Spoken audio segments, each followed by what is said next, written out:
Hello guys, welcome back to another exciting Naruto fanfiction. Heart. If you're enjoying this series, don't forget to hit the like button, share this video with your friends, and subscribe for more amazing Naruto, which is what if Ino was Naruto's first true love. Part 2. Now let's start the fanfic. Shikamaru was at his wit's end.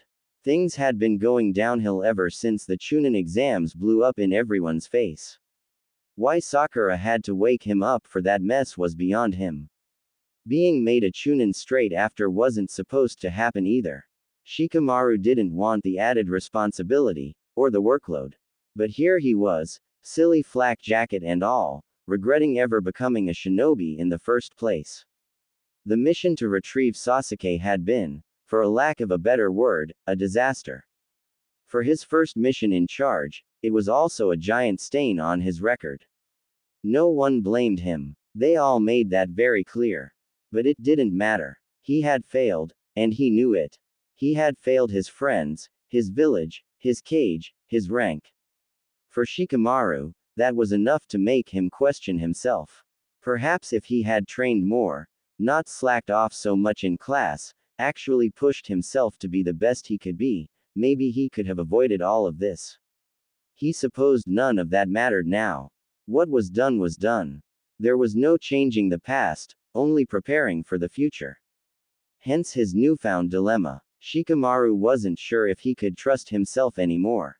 He knew now how much could go wrong, how much he could lose if even a single move was made incorrectly.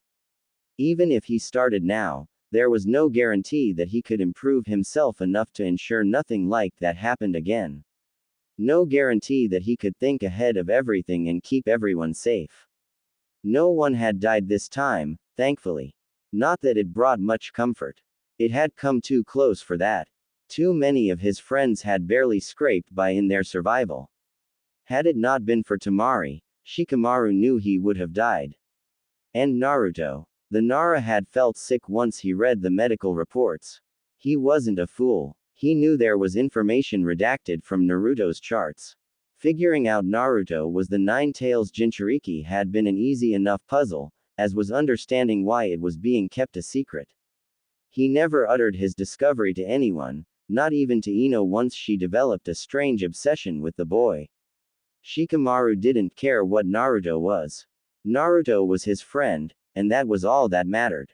That fact alone had made what he read so much worse. Naruto had nearly died trying to bring Sasuke back. He should have died. No one could have survived those injuries by any normal means. Just imagining a fist-sized hole through Naruto's chest had made Shikamaru physically ill. And for what? For a pompous Uchiha who didn't even want to be saved.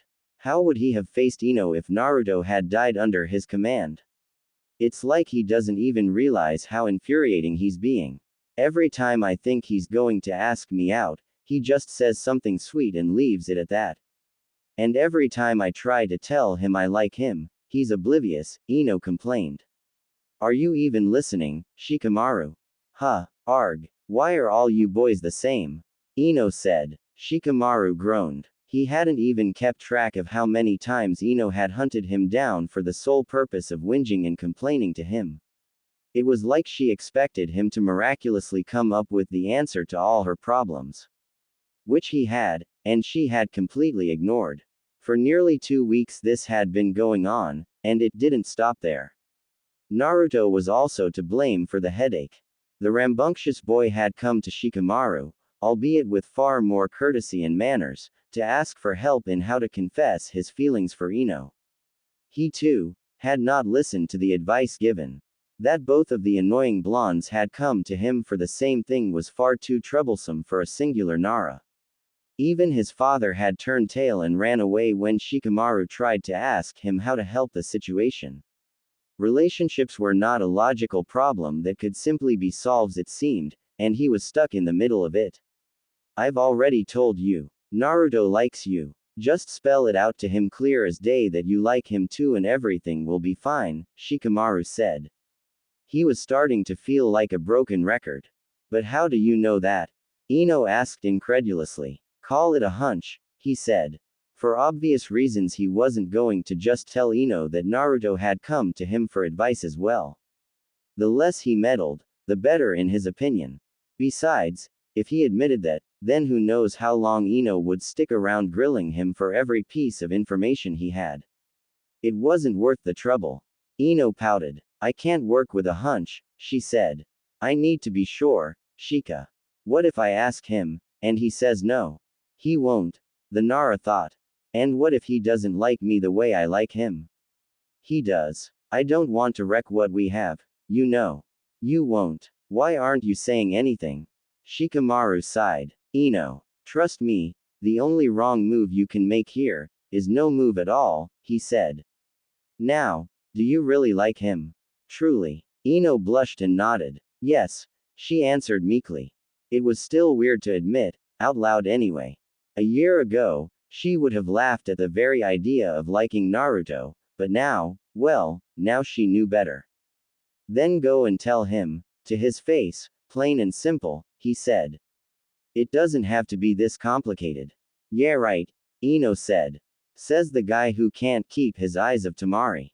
The poor girl was practically begging for you to talk to her the whole time her team were in Konoha, and you managed to be more awkward than Naruto. Shikamaru's eye twitched. Then why are you asking me for advice? Because you're the smartest guy the first know, and you know Naruto better than most people. Hey, I think you know him better than anyone by now, Ino, he said, making her blush again. You know, you'll have to figure it out soon. I heard my dad talking about the last clan meeting. Apparently, Jiraiya is taking Naruto on as his apprentice. They'll be leaving the village any day now. What? For how long? Ino asked. Shikamaru shrugged. No idea. A while I guess, he said. Jiraiya is known for disappearing for years at a time and, where are you going? To find that idiot and make him pay, Ino yelled, quickly disappearing as she went off to hunt Naruto down. Shikamaru sighed in relief as he laid down and stared up at the clouds. He should have said something about that an hour ago. He just hoped the two figured out their feelings before Naruto left, or he was going to be stuck with a very pent-up and annoying Ino for who knows how long. Just the thought sent a shiver down his spine. Don't screw this up, Naruto, he thought. In all honesty, he wished them luck. He knew Naruto would be good to Ino, and Naruto deserved someone like Ino. At the very least, it would get the two of them more focused on each other and leave Shikamaru with all the more time to do what he did best. Nothing. Naruto. Ino pounded on the door, internally fuming that she had left her key for his apartment at home. After the incident at the hospital, she hadn't needed to use it. Neither of them had left the village, and they had been spending a questionable amount of time together even by their standards, so he was always with her to let her in when they eventually made their way back. Naruto Uzumaki, open this door right now. What the hell, Ino? Naruto asked tiredly, opening the door only to be pushed inside and the door slammed shut behind them. What have I done now? I swear, whatever I said, I'm sorry. You haven't said anything, and that's the whole problem, she said crossly, aiming a pointed stare at the boy and waiting for him to catch up. I haven't said, what? Naruto was at a loss. Ino could be confusing at the best of times, but now was a particularly bad moment. Ino frowned. When were you going to tell me that you're leaving the village with Jiraiya? She asked. Oh, Naruto had the decency to look ashamed while he nervously scratched his head. Yeah, that. Jiraiya only told me about that yesterday. And you didn't come and tell me straight away, why? I tried. You were asleep. Your dad said you had a bad day with Anko. Remember the last time I woke you up after your training? Naruto said defensively. Anko had, much to everyone's shock, taken a liking to Ino and offered to train her whenever possible. Ino had eagerly agreed, what with her chakra control now being shot to hell, but she wasn't prepared for just how much of a dedicated teacher Anko was. Training someone into a coma wasn't unheard of before, but the Snake Lady was on her way to perfecting it as an art form, and poor Ino was the canvas. The results couldn't be ignored. Even Naruto noticed that their sparring sessions were now much more fun and not boringly one-sided, and Ino was finally taking a significant interest in her development as a shinobi. It did, however, leave the Yamanaka extremely worn out and moody, as Naruto discovered one fateful morning when he had woken her up. He had never run so fast in his life before, or since. Oh, don't be such a baby. I barely even touched you, Ino said. Not for lack of trying, Naruto mumbled under his breath. You wanna go for round 2, smart guy. Naruto paled. Please, God no, he said pleadingly. I'm sorry, okay. I was going to tell you, I swear, I was just waiting to see you is all. Ino took a deep breath. It was hard to stay mad at Naruto when she knew that he only ever meant well. Honestly, it was so frustrating. No matter what happened, she would always end up feeling guilty for being mad at him. He was just so sincere, so infuriatingly honest. Truth be told, she should have known better by now than to come barging in like this and not expect Naruto to have a legitimate excuse. She just couldn't win with him. When are you leaving? She asked. Hopefully it wouldn't be too soon. She still needed time. In a couple days, Naruto said. Crap. And how long are you going to be gone? Naruto laughed nervously. He had been dreading this moment ever since Jiraiya had dropped the news on him. He knew Ino wasn't going to take it well. 3 years, maybe 4, he said, waiting patiently for the girl to explode, only it didn't happen. Instead, she just stood there, a strange expression on her face as if she was trying to think of what to do. Ino, you okay? Ino blinked and smiled half-heartedly. Oh, yeah, I'm fine, she said, her tone not reassuring at all. Wow, that's so soon. Tell me about it, Naruto groaned. But Pervy Sage wants to get a head start on my training.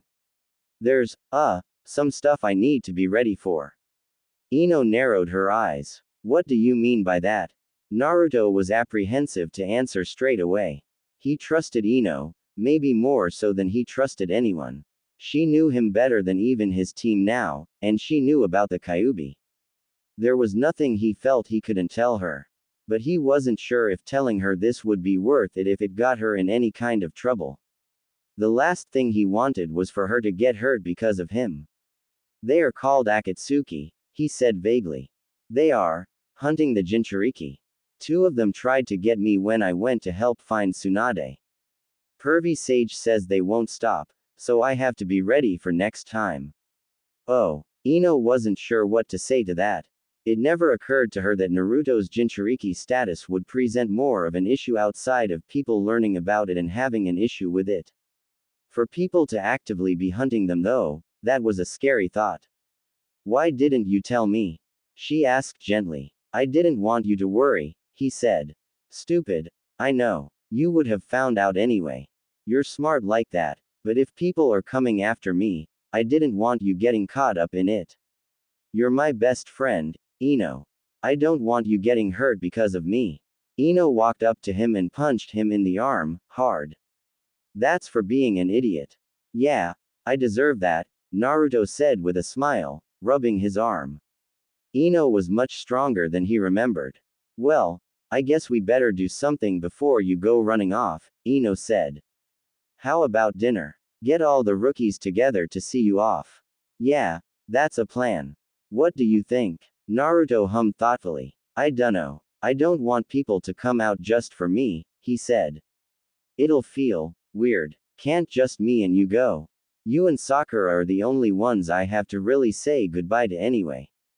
Ino had gotten pretty good at forcing herself not to blush whenever Naruto said something silly like that.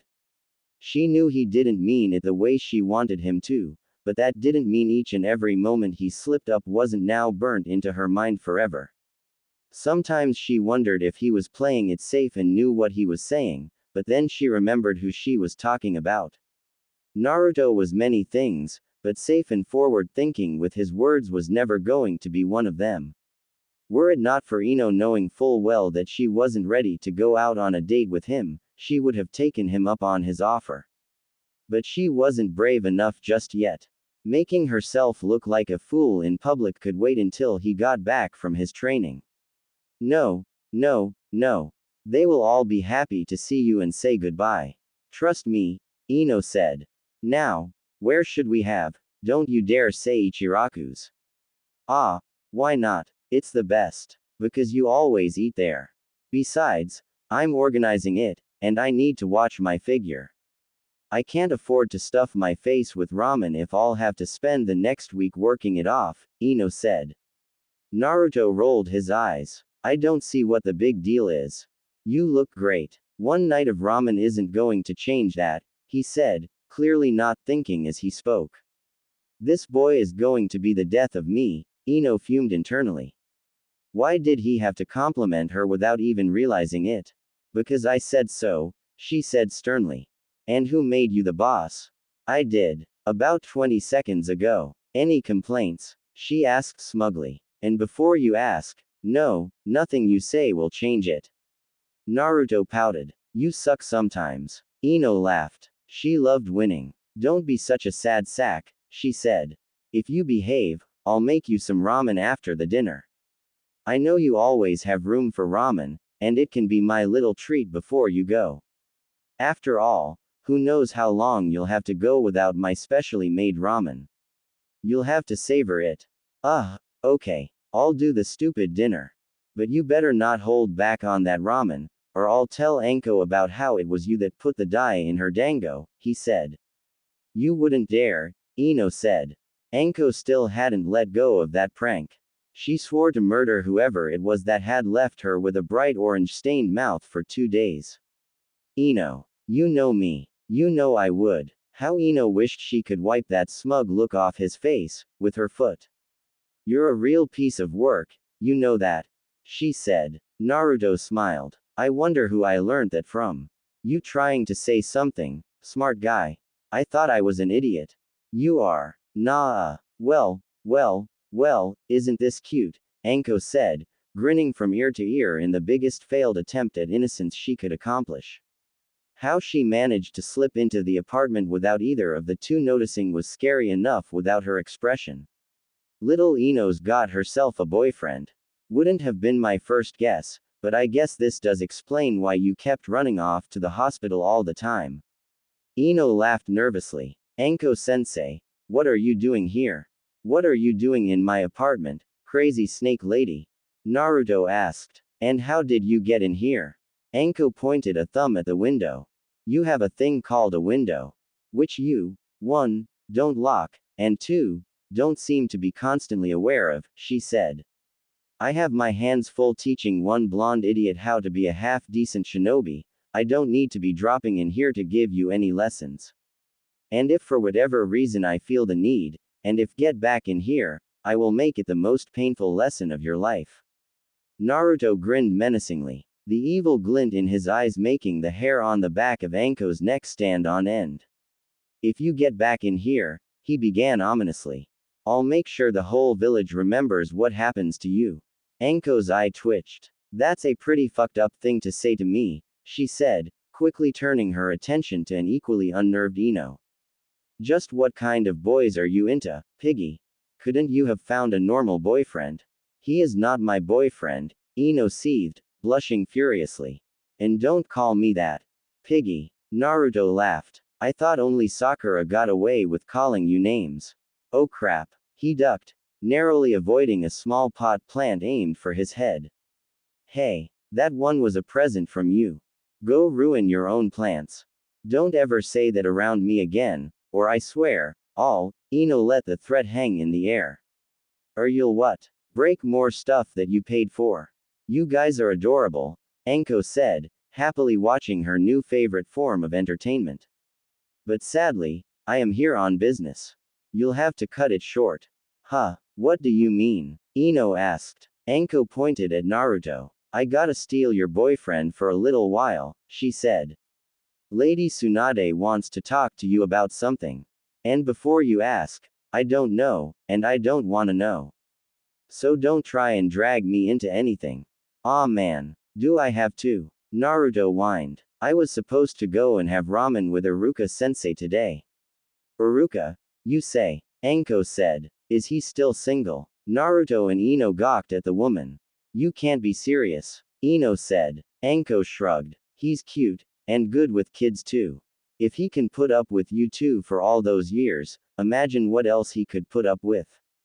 Of course, I'd reward him for putting up with me, she said, a slightly dazed expression on her face. You stay away from Iruka-sensei. He's a good man, Naruto said. Oh god, I'm gonna be sick, Ino said. It's just so wrong. Well, screw you too. I don't need to take this from two little twerps like you, Anko said. Come on, brat. I don't want to have to drag you kicking and screaming, but I promise I will if you make me. Arg, fine. Ino, can you lock up for me? Naruto said, heading out the door with Anko following behind. Oh, and Piggy, Anko said, turning back to give Ino a deceivingly innocent smile. Don't think we're done here. I look forward to your next training session. Ino grimaced as Anko left, slamming the door behind her. No matter how much she appreciated the noticeable improvements in her skills since starting with Anko, she couldn't bring herself to enjoy it. It churned her stomach to imagine just what the snake summoner had in mind for their next session. If Ino was lucky, she would die before that day came to be. But such things could wait. Ino had to get started immediately. There was no time to properly plan something by herself, so she took off quickly in search of help. It wasn't until she was halfway down the street that she realized she had no idea who to go for help. Naruto wasn't exactly disliked by the rest of the rookies, but Ino also wasn't sure how many of them would actively assist her in setting up the farewell. Shikamaru would, if he wasn't so damn lazy. Choji was definitely on the list, if only to help find the absolute best place to eat for everyone. Everyone else would be a guessing game, depending on who was even available. Sakura would have been a good option, but, well, the girl still hadn't quite gotten over Sasuke leaving the village. For obvious reasons, it had put a wedge between the two of them for the time being. Ino could understand Sakura being upset, but she couldn't stand to hear anyone say Sasuke's name out loud. Even just thinking about him made her angry. As she rounded a corner, lost in her internal frustrations, Ino didn't have time to stop herself from running into someone. The two of them tumbled to the ground in a mess of limbs and dirt, and Ino just hoped she hadn't barreled over some poor old woman. There were only so many mistakes she could make in 1 year before she concluded she was cursed. I am so sorry, please oh, Hinata. Are you okay? Ino asked, jumping to her feet and helping the other girl up, taking the time to pat the dirt from her clothes. I really am sorry. I wasn't paying attention. It won't happen again. Hinata smiled. It's all right, she said. I should also have been more aware. Please, don't let me keep you. Don't worry. It's nothing really. I've just gotta find some people to help me. Ino paused as a lightbulb lit up in her head. Hey, Hinata, you like Naruto, don't you? What do you mean? Hinata stuttered nervously as her cheeks burned. Ino grinned. Hinata would be perfect. She was always so sweet and kind-hearted. There was no doubt she would help. Naruto is going on a training trip, she explained. He's going to be gone for a while, so I need to find some people to help me put together a little farewell. Can you help? Naruto is leaving, Hinata asked, her blush almost immediately gone as it was replaced by a look of sadness. I know, right, Ino said. He didn't even tell me until today. I mean, me, his best friend. I honestly don't know why he chooses to hurt me like this. Hinata blinked curiously. You are Naruto's best friend? She asked. In a twisted joke, Ino was for once the one blushing and speechless in front of the Hyuga heiress, something that didn't go unnoticed by Hinata. Yeah, yes. Definitely. At least, I hope so. She shook her head. There was no time to be questioning things. It doesn't matter. Do you want to help? Oh, okay, sure, Hinata said. What can I do? You're the best, Hinata, Ino exclaimed, giving the girl a quick hug. Can you run around and see who else can come to the dinner? I need numbers. It'll have to be tomorrow night. I'll get back to you on the exact time. I gotta go find Choji. Thank you. Hinata stood there awkwardly as Ino ran away, nervously touching her fingers together as she realized what she had just heard. Naruto was leaving, and soon. Her heart sunk as she realized what that meant. There was no way she could work up the courage in such a short span of time to confess how she felt about him. Sadly, there was now also another issue. Hinata wasn't unaware of Naruto and Ino's newfound friendship. In fact, she probably knew better than most how close the two had gotten. It didn't bother her. She was happy to see someone finally treating Naruto how he deserved. She was happy he had someone. If anything, Hinata had only wished she had the confidence to be like Ino. Now, however, she wondered if even that would help her. Ino was getting too close too quickly. Hinata had no chance in catching up. She already knew that though, ever since the Chunin exams. She had seen how Ino had cheered for Naruto during his fight with Kiba, how she had rushed to his side after he had won. It was clear something had brought the two together over the past months. Hinata wasn't sure what it could have been, but she was glad things were turning around for Naruto. Even if it wasn't her doing it, someone was making him happier. With a smile on her face, Hinata headed towards the training ground her team frequented. She wasn't about to let Ino down, and she knew it wouldn't be hard to strongarm Kiba and Shino into helping as well. They all owed Naruto a decent farewell. Naruto toyed with his food, stirring the noodles endlessly with his chopsticks. The very image of him, Naruto Uzumaki, not enthusiastically inhaling any bowl of ramen put before him, would have made most think he was an imposter. If only it were that simple. Naruto was still Naruto, but his appetite had taken a backseat for the time being. In its place sat a sinking feeling in his stomach, an uncomfortable combination of dread and butterflies. He knew why. How could he not? Even someone as thick as him could figure it out. He was scared. Not of leaving with Jiraiya, of course. That was exciting. Just the thought of journeying around the world and learning from the pervy sage had him giddy in ways he had never been before. It wasn't even anxiety about the farewell dinner Ino was planning. He had no concerns about who would and wouldn't show up to see him off. Any negative opinions any of his old classmates may have had about him would just be added to the list of minds he would change when he finally became Hokage. It was Ino he was scared of. Not of her directly. Well, maybe a little of that too actually, but for now he was just scared of what to do regarding her. Naruto wasn't an emotionally complex person, he knew that.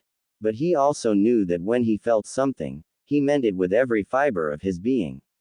And for the past week, he had been dealing with the realization that he felt something stronger than ever before. He liked Ino. He really liked Ino. Sure, he liked her a lot before, but it was different now, or maybe it had always been different. She had become his best friend so quickly that he hadn't even really thought about it until it was too late. It was a terrifying thought for the poor boy. Even his crush on Sakura didn't hold a candle to how he felt about Ino now. It was frustrating. Naruto, you've barely touched your food. Is everything okay? Iruka asked. In the back of his mind, he was secretly hoping that this would be their first outing where Naruto didn't eat him out of a week's pay. Sometimes he wondered if Naruto was eating for the Kyuubi as well. I guess, Naruto mumbled. Can I ask you something? And please don't laugh. You can ask me anything, Iruka said. So, if you're friends with someone, and you find out you like them as more than a friend, how do you figure out if they like you back in the same way? Naruto asked, looking at Iruka with wide desperate eyes, pleading for an answer. Is this about Sakura? Iruka asked, internally shaking his head. The young Haruno had been exceptionally clear in her refusals of Naruto's advances before. If the boy couldn't figure that out by now, then there was going to be problems. Naruto grinned sheepishly. Aha, no, he said. Sakura is still cool, and super pretty, but, it's Ino actually. Iruka quirked his brow. This was going to be one of those headache-inducing nights, he could feel it. Ino. As in Ino Yamanaka? He asked skeptically. He supposed he shouldn't have been surprised. He had run into the young clan heiress a couple of times while going to visit Naruto in the hospital. She was always there, and always coming and going from Naruto's room. He really should have put two and two together. Yeah, I told you we were friends now, didn't I? Naruto said cheerfully. She helped me sort out my apartment, and I have a bunch of new plants she showed me. She even helped me find a type of flower that smells nice for my room. We train together all the time, well, we did. It's been a bit hard to find time lately, but we hang out whenever we can. She's awesome, and pretty, and she doesn't treat me like dirt, and she's super smart. She's been teaching me stuff that I missed back when I ditched classes. Sorry about that, by the way. And she's pretty, and I already said that, didn't I? I think I get the point, Iruka said, chuckling. Why are you unsure if she likes you back the same way? You said it yourself, the two of you are spending a lot of time together. I don't think Ino is the kind of girl to take so much time helping and teaching someone she didn't like. Maybe you should just ask her. Naruto shook his head. No, too risky. I need to figure it out first, he said. Ino is complicated. If she doesn't like me back, I could wreck everything. And I don't wanna wreck what we have. She's my best friend. Iruka nodded sagely. Girls can be complicated. Girls aren't complicated, Naruto, Ayame said, chiming in from over the counter. Neither Naruto nor Iruka seemed to mind that she had been eavesdropping. Take it from me. If Ino is the type of girl I think she is, she will appreciate you being honest and upfront. Don't overthink it. Just tell her how you feel. You might find yourself surprised by just how much she does like you. But what if she doesn't? Ayame deadpanned at Naruto. The only person Ino's feelings weren't clear as day to, was the one said feelings were directed at. The poor girl. She was fighting the world's cruelest uphill battle when it came to the density of Naruto's skull. Watching the two of them drop in more and more often of the past few months had been the cutest and most tortuous experience for the young ramen chef. She wanted so desperately to beat Naruto over the head with a pot, not that she thought it would help him. There was no hope that he would actually notice the way that Ino would watch him enthusiastically demolish every bowl of ramen. But Ayame had noticed, and she knew what the goofy smile on the girl meant straight away. Trust me on this one, Ayame said. Okay, but that still doesn't help me, Naruto groaned. I still don't know how I'm meant to tell her how I feel without making a fool of myself. I don't see why this is such an issue, Naruto, Iruka said. There is plenty of time to worry about this. What's the rush? I leave the day after tomorrow. I have no idea when I'll be back, and who knows what could happen in that time. What if she forgets about me? What if something happens to me? What if Sasuke comes back and confesses his feelings for her? Iruka sighed. Naruto was clearly overthinking everything. I don't think you have anything to worry about, Naruto, he said. If you're really worried about something happening before you can tell her how you feel, then why not tell her tomorrow night at the farewell she is organizing for you? In front of everyone? No way. Ah, come on, Naruto, Ayame cooed. It would be so cute. Oh no, not happening. Ino would kill me if I embarrassed her like that in front of everyone, Naruto said. Well, at least you're smart enough to take her feelings into account. That's a big step in the right direction, Iruka said. But no, I didn't mean do it in front of everyone. She's your best friend, right? Surely you can find a reason to have a moment to say goodbye to her personally, then you can tell her without fear of judgment. Naruto pursed his lips in thought. I could walk her home from the dinner. Now you're thinking. But what do I say? Naruto asked. Oh no you don't, Ayame interrupted. If you're going to tell a girl you like her you better use your own words. If you say something from someone else, she will know it, and then she will think you didn't care enough to come up with it yourself. Just be honest and say it how you would. Understand? Ayame is right, Iruka said. If you truly like Ino, you won't pull any tricks to try and make her like you back. She has to like you for you, just as you like her for who she is. Naruto smiled. Yeah, that makes sense. I knew you were the right person to ask about this sort of stuff. You too, Ayame, he said cheerfully. But, if I could trouble you for one more thing. Of course. What is it? Uruka asked. Can you, help me shop for some better clothes tomorrow? Before the dinner, Naruto asked sheepishly. I don't really have any good clothes for going out, and I wanna try and look decent or something if I'm going to tell Ino how I feel. I think she would appreciate that. Uruka laughed. Wow, you really do like Ino, he said. If I'd have known she would be the one to get you to take better care of yourself, I would have sat the two of you together in class years ago. Naruto crossed his arms and huffed. You said you wouldn't laugh. You're right, Uruka said, holding his hands up in defeat. I'll tell you what, I'll even buy you an outfit for tomorrow night. Then you can use your money to buy Ino a gift. Something for her to remember you by while you're gone. Naruto's eyes lit up. That's an awesome idea, Uruka-sensei, he said. What should I get her? You'll have to figure that out yourself. Do you know what she likes? What she's interested in? Try and make it a gift suited to her. Something thoughtful. Something suited for Ino. Okay, I think I can do that, Naruto muttered to himself. Hey, Uruka-sensei, if you know so much about all this stuff, why don't you have a girlfriend? Uruka blushed. Well, it's not, I'm very busy and, I'm waiting, for the right time, he stammered. Why don't you run off and try figure out what you're going to get Ino? The more time you take to choose, the better chances it'll be the right thing. Good idea, Naruto said, quickly slurping down the bowl of ramen with inhuman speed.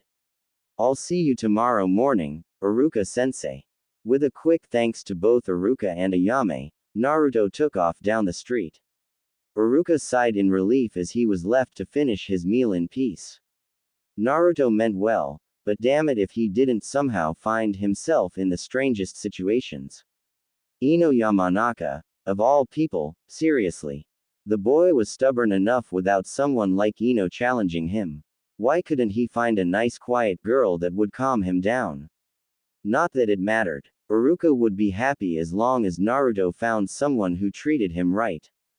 But Ino, that was going to take some time for him to wrap his head around. He really looks up to you. You know that, right? Ayame said with a smile. He never shut up about you after you gave him your headband when he graduated. Uruka chuckled nervously. Oh, is that so? Well, I'm flattered. Ayame's smile quickly shifted to a mischievous smirk as she eyed the man up and down. So, how does someone so knowledgeable in the ways of romance not find himself tied down? She asked cheekily. No one catch your eye? Or are you scared? I think I'm starting to see where Naruto got some of his influence from, Uruka said. You're avoiding the question, Ayame said in a sing-song voice. Thank you for the meal, Uruka said with a smile, before disappearing in a swirl of leaves, a small pile of money left neatly on the bench next to a now empty bowl. Ah, no fair, Ayame whined, crossing her arms with a huff. It's always the cute ones that run the fastest. Ayame, stop flirting the customers away. We've talked about this, her father said from the back. But daaaad. Naruto fidgeted nervously, his fingers constantly tugging at the collar of his new button-up shirt. In his opinion it hugged too closely to his neck for comfort, but Uruka assured him it made him look both tidy and presentable without overdoing it. Naruto was just glad it was orange. Not quite as bright a shade as his normal jacket and pants, but that was okay. He was now also sporting a nice new pair of black pants, and Uruka had gone so far as to buy him a new pair of sandals as his old ones were on their way out. As uncomfortable as he may have been, Naruto wasn't about to refuse any of the generosity. Even without the gifts, Naruto was happy. Just getting to spend the day with Uruka was quite the event as far as he was concerned. It did help that the villagers often forewent their usual distasteful stares and murmurs when someone else was with him. Not a single store had asked him to leave the entire day. It was awesome. But of course, all good things had to end eventually, and as the afternoon began to die down, the two of them slowly made their way towards Naruto's apartment. Feeling ready, Naruto? Uruka asked. Naruto smiled nervously. I think so, he said. Uruka laughed and put a hand on Naruto's shoulder. Who would have thought? The great Naruto Uzumaki, self-proclaimed future Hokage, trembling at the thought of telling a girl he likes her, he said, earning a pouty glare from the boy. Oh, come on, it's funny. Uruka-sensei, Naruto whined. This is serious. I'm leaving tomorrow. If tonight goes bad, then I won't get a chance to make it better for who knows how long. What if Ino holds a grudge? Good point. Ino can definitely hold a grudge, Uruka said thoughtfully. All the more reason to not mess it up then. Naruto deadpanned at him. You aren't helping. Uruka shrugged. I've done all I can. Thanks to me you look the part. Now, do you remember my other advice? Don't talk with my mouth full. Always keep eye contact when she's talking to me. Small compliments go a long way. Just be myself, Naruto rattled off as if perfectly rehearsed. Oh, and make sure to thank her for setting up the dinner. That's a big one. Very good. You may just survive this evening after all, Uruka said. Did you manage to find Ino a gift? Naruto smiled wide and gently patted the pouch hanging at his waist. Yep, he said. It's nothing fancy. I didn't have much left after Pervy Sage spent all my money. But I think she will like it. Uruka frowned at the mention of Jiraiya spending all of Naruto's money. If it weren't for the Sanin's rank, and the fact that the man was taking Naruto on as his apprentice, Uruka would have half a mind to give the sage a stern talking to. I think Ino will appreciate a smaller gift anyway, he said reassuringly. Much like with complimenting, you don't want to go overboard with gifts. It can make people uncomfortable. How will I know if everything is going okay? Naruto asked. You'll know, Uruka said. Ino isn't the kind of girl to keep her thoughts unknown after all. As long as she seems happy by the end of the night, I'm sure it'll all be fine. Naruto wanted to feel reassured by his sensei's words, but his nerves didn't want to calm down. There was too much at stake for him to not overthink tonight. Ino was more than just his best friend. Feelings aside, she was also the only person who currently knew about the Kyuubi.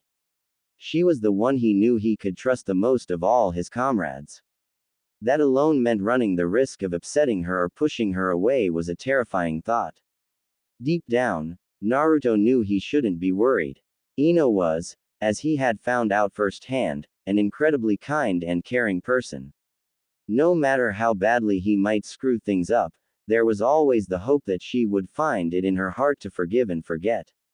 Well, forgive him maybe, but Naruto knew she would never forget, and she would make sure he never forgot either. Quicker than Naruto would have liked, the two of them arrived at his apartment. He didn't want today to end. Both to continue enjoying his time and to avoid the potential chaos of the evening's events. Is this a bad idea? Naruto asked. Do you think I should just leave things as they are? Do you want to leave things?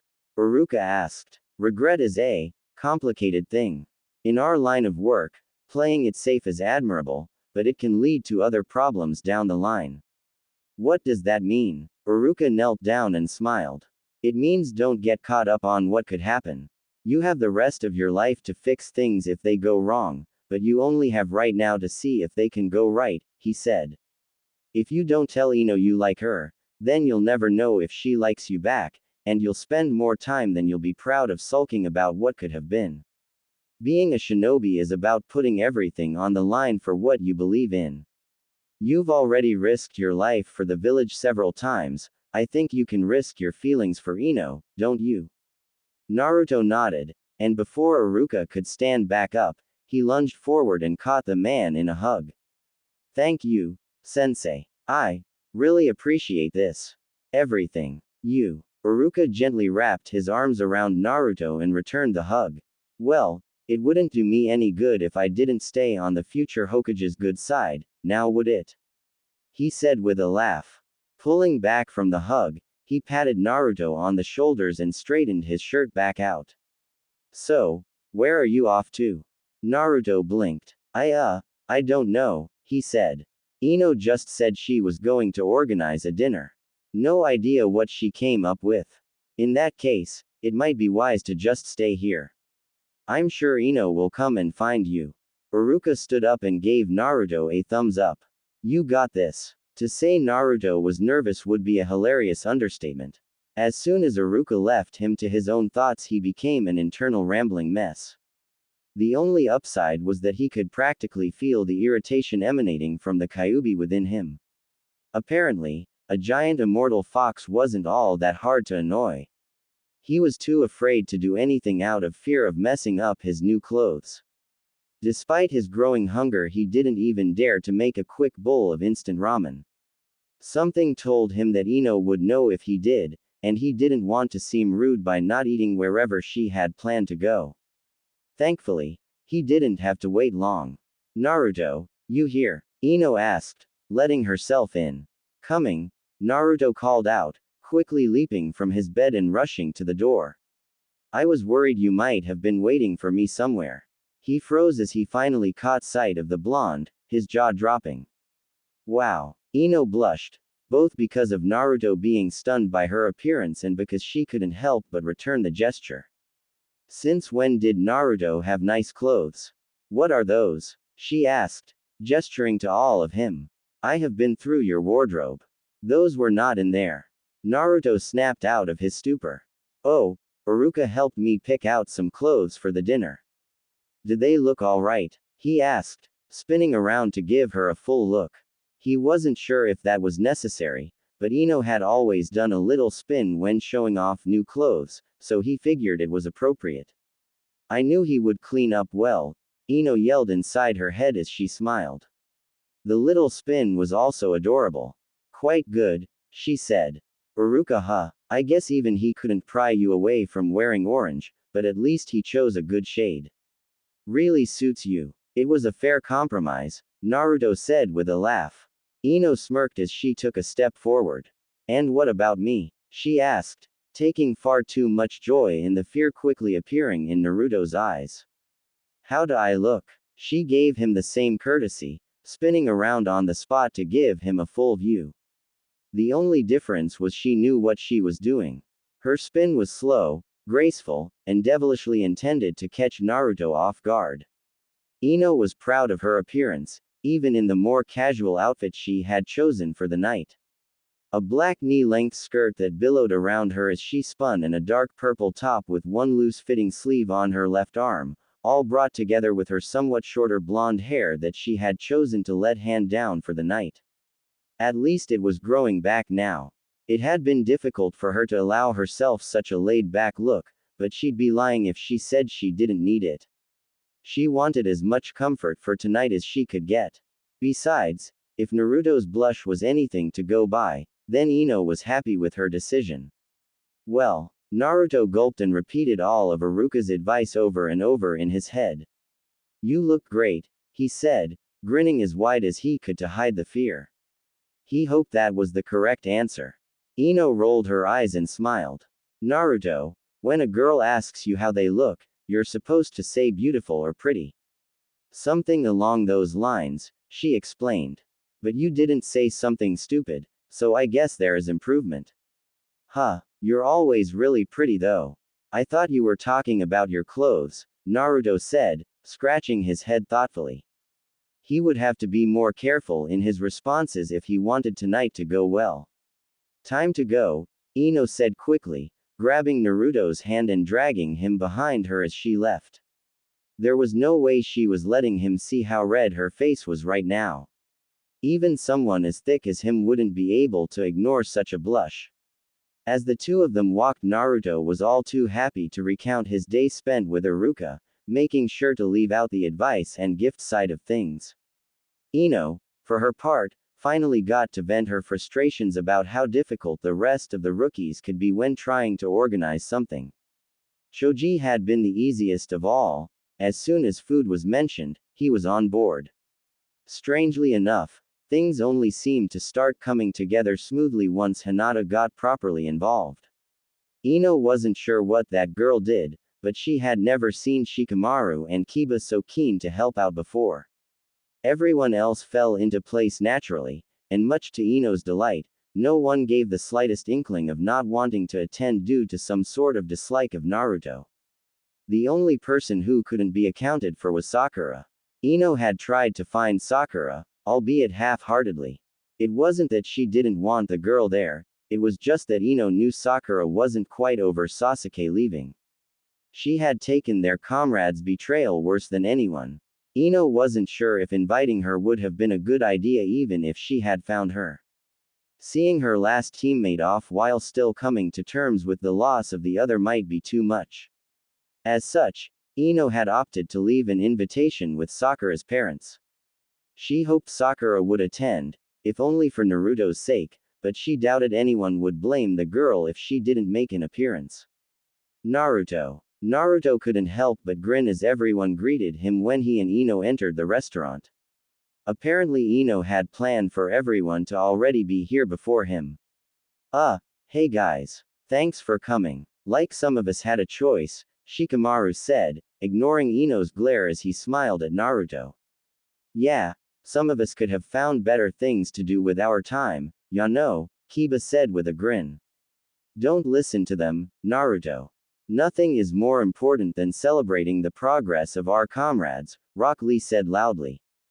To be training under one of the great Sannin is an honor that you should undertake with the full extent of your youth.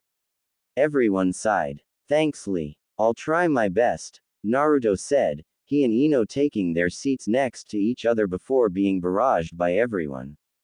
Please keep an eye out for any strange insects during your travels. Bring back some cool weapons from the other countries if you can. Don't let us down. Be safe out there. Make sure to try all the different food.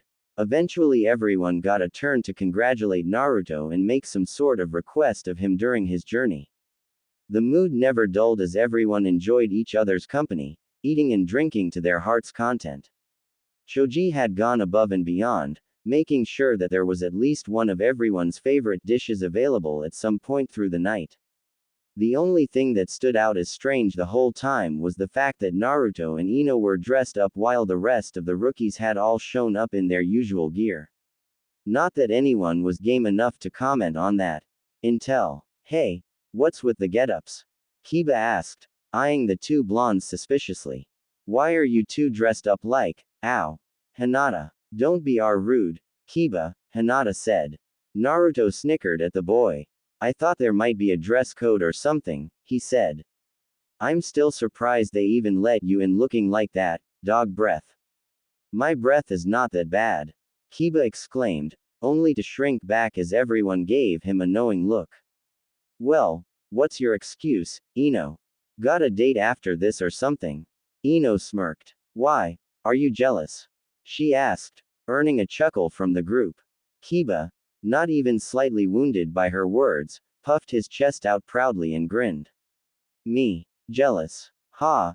Don't be silly, he said, leaning back in his chair and resting his head back on his interlocked hands. What with the Uchiha gone, I'm officially the next in line for best looking of the rookies. The silence that followed his words was palpable. Everyone took turns either looking cautiously at Naruto or glaring at Kiba.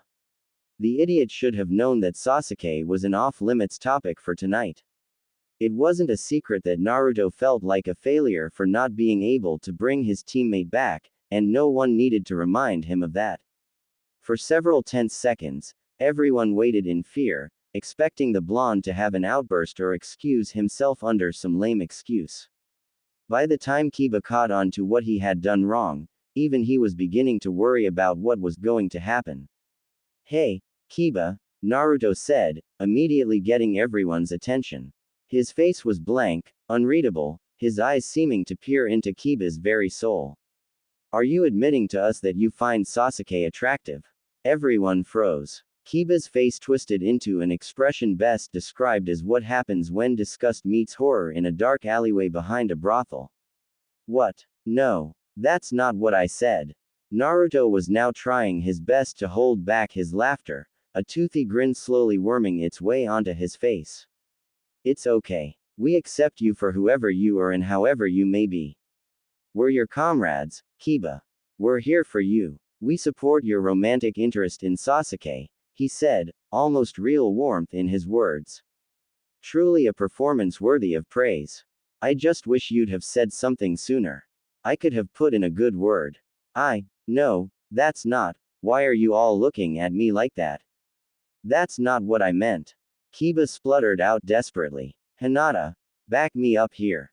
Hinata hummed thoughtfully. Well, why you did spend a lot of tea time glowering at Sasuke in the academy, she said softly, taking a special kind of glee in her teammate's expression only sinking further and further into despair. Payback, she thought, for all the times she was forced to listen to him badmouth Naruto after the Chunin exams. And you really wanted to fight him during the exams? Hinata, not you too. Shikamaru nudged Kiba with his arm. I would stop digging this particular hole if I were you and just admit defeat, he said. To be honest, he expected his advice to fall on deaf ears. Dogs would do as dogs did best, dig. Eventually, Kiba did concede, slumping in his chair and muttering miserably about blondes being too mean for their own good as the night continued on without a hitch. Sadly, much like the day Naruto had had with Iruka, tonight too had to end before he wanted it to. Slowly, everyone took turns and bid their farewells, offering Naruto one last goodbye as they all made their way out onto the open street. The gentle cool breeze of the night welcoming them all. Naruto couldn't stop smiling as everyone began slowly departing, everyone except Ino. You have a good night? She asked, staring at him hopefully as she awaited his answer. It was great, Naruto said. Thanks, Ino. This was amazing. You're amazing. Ino blushed. It was nothing, really, she said. If I had more time, I could have pulled off something really cool. Naruto shook his head. No. This was perfect. I don't think I would have liked a big send-off or anything, he said, taking a moment to admire the girl standing in front of him. She was one of the smartest, kindest, and prettiest girls he had known, and here she was, throwing a get-together for his sake. How did he deserve someone like her in his life? Hey, Ino, can I walk you home? If that's okay. You saying I can't look after myself? Ino asked cheekily. No. What? Of course not. I'm sorry. His words were cut off as Ino quickly stepped up to him and wrapped her arms around his and hugged it close to her. I think I can allow you the honor this one time, she said softly, giving the poor boy a mischievous smirk. Don't waste it. As far as Ino was concerned, tonight was her last chance to confess her feelings. There was no telling what could interfere with her intentions once he left the village, so no one would blame her for coming on a little strong. The boy was dense at the best of times, so she was really just helping him. Naruto laughed nervously as the two went to begin their walk back to Ino's house, only to be stopped suddenly by Kiba landing in front of them, an accusing finger pointed at them and an all too confident grin on his face. Aha! I knew it! He shouted victoriously. You two are so da. The Inuzuka's words died in his throat as he fell face first to the ground, a paralyzed groan being all he could muster. Much to both Ino and Naruto's surprise, standing behind where Kiba had just been, was Hinata. Sweet, quiet, innocent little Hinata, calmly stepping out of her gentle fist stance and bowing apologetically to the two. I'm so sorry. I couldn't stop him in time, she said, looking up in shame only to look down quickly from the sight before her with a blush. Ino wanted to die. She was sure everyone had cleared off before she wrapped herself around Naruto's arms so blatantly. Not that she cared if anyone saw at this point, but Hinata wasn't just anyone. The Hyuga's fondness of Naruto was the worst kept secret in Konoha, right next to Naruto's fondness for ramen. In fact, Ino was pretty sure Naruto was the only person who wasn't aware of the poor girl's crush. Ino looked down in shame but didn't let go of Naruto. As much as she hated that this was how Hinata was finding out that they were competing for the same thing, she also didn't want to just throw away what chance she had. She just wished she had have taken the time to talk to the Hyuga before this kind of thing happened. Hiwana. Kiba drooled into the dirt, glaring at his teammate as best he could. Is he going to be okay? Naruto asked, prodding Kiba with his foot. Hinata nodded. He will be fine, she said. I'll take him home. He won't bother you again. Naruto frowned. Do you need help? I can carry him back if you'd like and walk you home. Hinata's eyes lit up for a moment at the prospect of Naruto walking her home, yet as quickly as her expression had lifted had it dropped, her eyes locking onto the saddened look of Ino. She was no fool. A stammering disappointment to her family, a shy pathetic thing with a ridiculous crush, those things she was, but not a fool. Hinata knew what was going on, what Ino was aiming at, and sadly, she knew she had already lost this particular fight. The whole night she had watched the two blondes, how they talked, interacted, looked at each other, smiled. They were so happy together, so pure. Everyone had noticed it. Hinata couldn't in good conscience get in the way of that. Her crush aside, Naruto was happy, and that was all that truly mattered to her. It would hurt watching someone else give him that happiness, but not nearly as much as it would hurt knowing that she sabotaged said happiness in any way. I've got him, a new voice said, Shikamaru lazily walking up to the down boy and making some hand seals. His shadow merged into Kiba's, the boy slowly stood up, wobbly and flailing like a weird human puppet until he took the exact stance of the Nara. I can walk you home, Hinata. Shikamaru ignored Ino as she gave him a look that said, thank you, with her eyes. He wasn't doing this for her. He was doing this for him. If the two blondes could just hurry up and admit they liked each other, then they could stop tormenting him for advice and interrupting his cloud watching. Hinata smiled and nodded, turning once more to the blondes. Thank you for the offer, but I'll be okay, she said, aiming a knowing but kind look at Ino. You two enjoy the rest of your night. Ino couldn't help but watch on in shock as Hinata trailed off, Shikamaru and a puppeteered Kiba in tow. What did that exchange mean? Obviously Hinata was aware of Ino's intentions, but did this mean she approved, or at the very least, wasn't going to interfere? Ino had no idea, but that was okay. She could sort things out with Hinata later, girl to girl. For now, she finally had Naruto to herself, and there were still a few hours left of the night. Still hungry? Ino asked. I did promise you ramen after dinner. She was a woman of her word. No one could question that. Naruto chuckled. Maybe a little. But that can wait, he said, gently grabbing her hand and leading her away. I wanted to show you something. Ino didn't protest, allowing herself to be led along by the boy. It could have been a prank waiting to happen, but she figured it was worth the risk. They walked through the streets of Konoha silently, finding just each other's company to be more than enough for the moment. That, and the two of them were both far too afraid to say something yet as the realization of how they appeared finally set in. Two young blondes, dressed up for a night out, hand in hand as they strolled through the village. Needless to say, they were astutely aware of all the stares they were receiving. Eventually that issue resolved itself as they ventured away from the populated areas and past the Hokage Tower until they arrived at the foot of the Hokage Monument, which, for safety reasons, was locked off to the public during the night. Naruto was quick to assure Ino that they technically didn't count as the public, but that didn't make her feel any better about jumping the fence. Naruto led Ino up the stairs to a point, and then off the designated trail. He did his best to ignore her protests for breaking the rules and disrespecting the Hokage monument. He figured that if she truly cared about it, she would have backed out by now. Instead, with very little persuasion on his part, she continued with him until they both stood precariously atop the head of the fourth Hokage. The village beneath them was still alive, albeit with a slightly lessened hustle and bustle of street life. The great five shinobi villages never truly slept in this time of peace. Between traders and shopkeepers, shinobi and civilian night lives, there was a never-ending overlap of activity for anyone to enjoy. From up here, above it all, Naruto had found comfort as a child. A way to watch on without fear of scrutiny. A way for him to feel connected with his village without the fear of being rejected. For him, this was what it meant to become Hokage. To watch over everyone, even if they never bothered looking at you until they needed you. To look at Konoha with the same eyes as the great Hokage of the past now did, was something he would never grow tired of.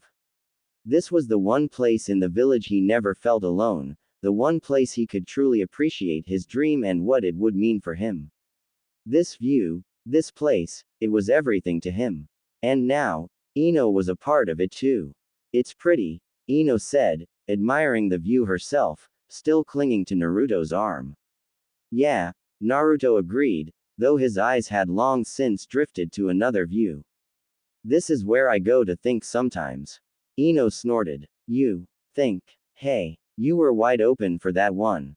The goofy grin on Naruto's face was all Ino needed to see to know he appreciated her joke. I'll let that one slide, he said, quickly fishing into his pouch and retrieving a small box with a ribbon tied around it. Well, I thought it might be nice, ya know, to get you something. To remember me by while I'm gone. Holding the gift out to Ino, he was actually rather proud to notice that she was surprised by the gesture. What? That's not fair. I didn't get you anything to remember me by, Ino said, eyeing the small box. How dare he put her on the spot like this? I don't need anything, Naruto said, smiling ear to ear. You're kinda hard to forget. The blush on Ino's face was priceless. Stop saying stuff like that. Naruto blinked. Stuff like what? Shut up. Give me that, she said, snatching the gift out of his hand and quickly undoing the ribbon. Taking a deep breath before opening the box, she gave Naruto a side-eyed stare and pouted. I swear, if this is something expensive, I will make you return it. She understood Naruto had more than enough money. His frugal lifestyle left much to be saved from his mission income. But that didn't mean she needed him to go wasting any of it on her. That was not the kind of woman she wanted to be, and he would have to respect that. With a deep sigh, Ino finally gave in to temptation and opened the box, taking the contents gently into her hand. She wanted to scream. The only thing that was currently keeping Naruto alive right now was the shock factor keeping Ino locked in place. Naruto was dead. There was no changing that fact. As soon as her body responded to her command again, he would be a pig to slaughter. But until then, she was too caught up, staring in awe at what she had just been given. Perhaps, somewhere along the line, Ino had truly underestimated Naruto's ability to think. He was clever, and kind, but just what level of thought had he invested into this? Took me a bit to find someone who could make it on such short notice, Naruto said, scratching the back of his head nervously. I remembered how you told me once that your favorite flower was the same as your clan's symbol. I had to ask your dad about that one, that was awkward. But I wanted to get you something you would like. Do you like it? Ino blinked. Like it? What a stupid question. He would have known by now if she didn't. Many boys had tried to give her gifts to try and win her affection. All of them had learnt the hard way that she didn't care about such things. Actions and thoughtfulness were the true key to her attention, or rather they must have been with how quickly Naruto had wormed his way into her heart. And now the idiot had gone too far. In her hand, Ino held a small delicate pin. A beautiful twisting of thin shimmering steel, adorned with an array of tiny green leaves and bright purple flowers made of glass. The flower of the bush clover. It was perfect. Not too big, not too small. Not made of anything that she knew was absurdly expensive. And it was tailored specifically to her. Naruto, this is beautiful. She said softly. I love it. Naruto let out a breath he didn't realize he was holding. That's a relief, he said. I thought for sure I'd screwed it up somehow. Ino shook her head and quickly pinned the brooch just under her collar. How does it look? She asked. Beautiful, Naruto said with a smile. You aren't even looking at it. I know. He was looking at her. Ino blushed. She knew that comment had to be intentional. As smooth as Naruto accidentally could be, It was obvious he wasn't relying on dumb luck right now. You didn't bring me up here just to give me this, did you? She asked. Her heart was pounding in her chest. Did he like her too? Would he say it first? This was a dream come true. No, Naruto said, looking down nervously.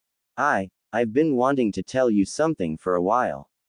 Things just kinda kept happening, and I didn't have time, and I got nervous every time I wanted to say it, and I thought for sure you'd yell at me or something if I told you, and now I'm rambling and, he paused to take a deep breath, too nervous to even notice the smile on Ino's face. I like you, Ino. Like, really like you. More than a friend. At least, I think I do. I don't know. I'm not good at this sort of stuff. But I was thinking that maybe, if you'd like, we could, go on a date, when I get back, I mean. Naruto. He laughed awkwardly. It's okay if you don't want to. I'll understand. We can just stay friends. I'd be happy with that, he said quickly. I wanted to be honest with you, about everything. You're my most precious person and, his words were silenced by a soft hand clasping over his mouth. Ino smiled. Bringing her other hand up, she cupped Naruto's face, gently stroking the whisker marks on his cheek with her thumb and staring into his deep blue eyes. You're my most precious person too, she said, earning the widest grin she had ever seen. Right now, she was the luckiest girl in the world. Who knew Naruto could be such a romantic? Not that she was complaining. You promise then, to take me on a proper date when you get back? Naruto nodded enthusiastically. I promise. Good. Then you don't have a choice but to come back to me safe and sound. Because Naruto Uzumaki doesn't break his promises, right? Believe it. Now, shut up and hold me. Yes, ma'am. Ino drummed her fingers idly on the countertop. Tuesday. The day she most resented. Oh, how she wished she was on a mission, somewhere, anywhere, it didn't matter. She just wanted to be out of Konoha. Not to say she didn't love her village, and her friends, and her family. It was just whenever she was stuck in the village and had nothing to do, which was thankfully not too often these days, her father always somehow knew about it. Ino swore he was using their clan techniques to keep tabs on her, or it was a creepy instinctive thing to know when his beloved daughter was free to mind the shop for him. Had she known he was going to use her as slave labor any chance he got, she wouldn't have lent anything about flowers and plants to begin with. Alas, here she was, sitting around, occasionally watering some plants, or trying to help some poor fool find the perfect bouquet to apologize to their girlfriend. It was not what she would call exciting work. There were some positives though. Ino was now unintentionally in the know of far too much gossip, ranging from new budding romances, or teetering marriages. It made for some interesting snooping, but even that had quickly lost her interest. Imagine that. Ino Yamanaka, the gossip queen of her academy years, now bored to death of hearing what was happening in people's lives. Time. Thou art a heartless bitch. The bell on the front door rang, alerting her to someone entering. It was late in the afternoon and Ino could only hope that whatever this customer wanted wasn't going to take too much time to arrange. God help her if she had to do any overtime in this accursed place. Her dad didn't pay her enough to get that kind of effort. Welcome to Yamanaka Flowers. If you need any help, just sing out, she said, not bothering to look up to see who it was. Too many people had already walked in and silently left for her to care anymore today. You sure make this job sound fun, Ino, Shikamaru said. Ino's eyes lit up at the sound of her teammate's voice. Shika, she said cheerfully. Did Asuma-sensei send you? We have a mission. Please tell me we have a mission. I need to get out of here. I swear the flowers are starting to talk to me. Shikamaru shook his head. Ino often got a little too stir-crazy when left to her own thoughts in the flower shop, but this time was more so. Poor girl probably hadn't seen many customers to keep her distracted today. Oh well, not his problem. No, Ino. No mission yet, he said, ignoring the girl's pout. Make the most of this time. Relax a little. Easy for you to say, Ino grumbled. Not all of us can sleep on command, you know. Some of us actually enjoy getting things done. Sounds like a nightmare, Shikamaru said with a smirk. What do you want, Shika? Ino asked. She could use the company, sure, but not if he was going to be annoying. He knew she couldn't hurt him in her father's shop, but once their team regrouped at a training ground, anything was fair game. The Hokage said she wants to see you when you're finished your shift, he said, shrugging. Can't really imagine why, but luckily I'm only the messenger. Lady Tsunade. Huh, that's weird, but okay, Ino said. I wonder if I'll run into Forehead while I'm there. That's assuming she hasn't flunked out of being Tsunade's apprentice. Shikamaru chuckled softly to himself. If anyone should be flunking out of an apprenticeship, it's you, Ino, he said, earning a hard stare from the blonde. Don't look at me like that, you know it's true. That troublesome woman is corrupting you. Ino crossed her arms in a huff. Anko-sensei is not troublesome, Shika. She is a loyal and skilled kunoichi of Konoha, she said defensively. No one bad-mouthed Anko around Ino, no one. The woman was absolutely insane, and brutal in her training, but underneath the dangerous bloodthirsty exterior was a heart of gold that had deigned to take Ino under her wing. You're just upset because the last time she had to take over for Asuma-sensei, she woke you up in a creative way.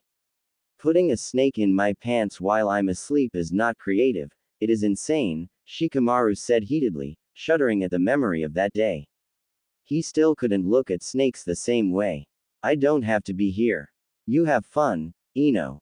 I'll tell Choji you said hey. Wait, Shika, don't leave me.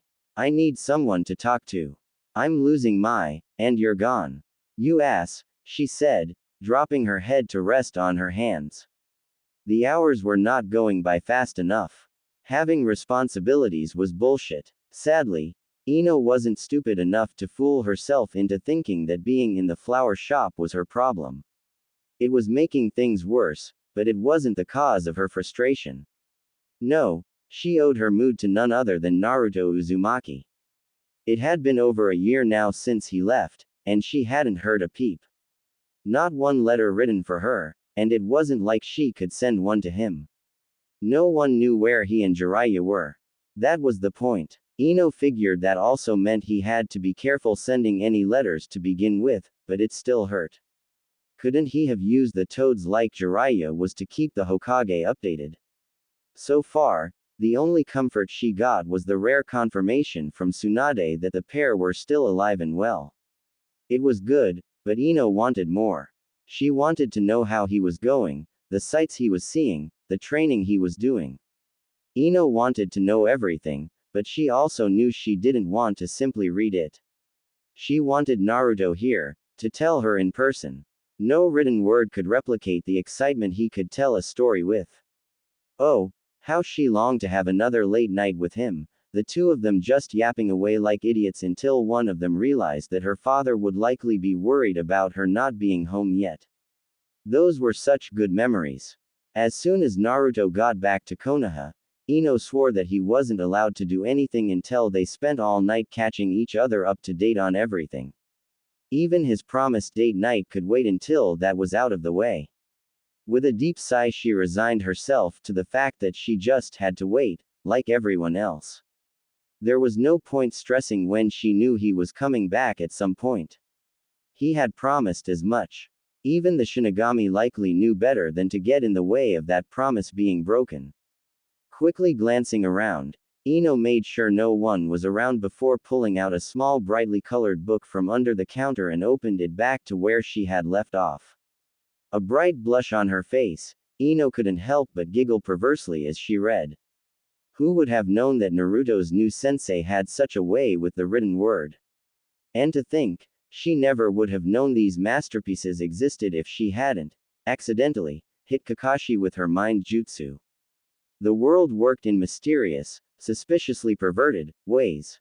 She idly wondered just how much of a pervert Naruto would be when he got back after years with the Sannin. She giggled again, a small trickle of blood coming from her nose as her eyes seemed to glaze over slightly.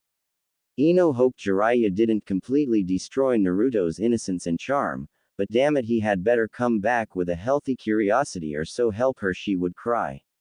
Ino. In a show of speed that would have made a Jonin proud, the book disappeared, thrown into the void never to return, along with all of Ino's dignity after being caught reading such things.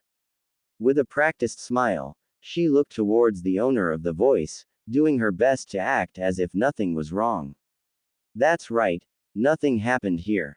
Nothing at all. Oh, hey Hinata, she said cheerfully.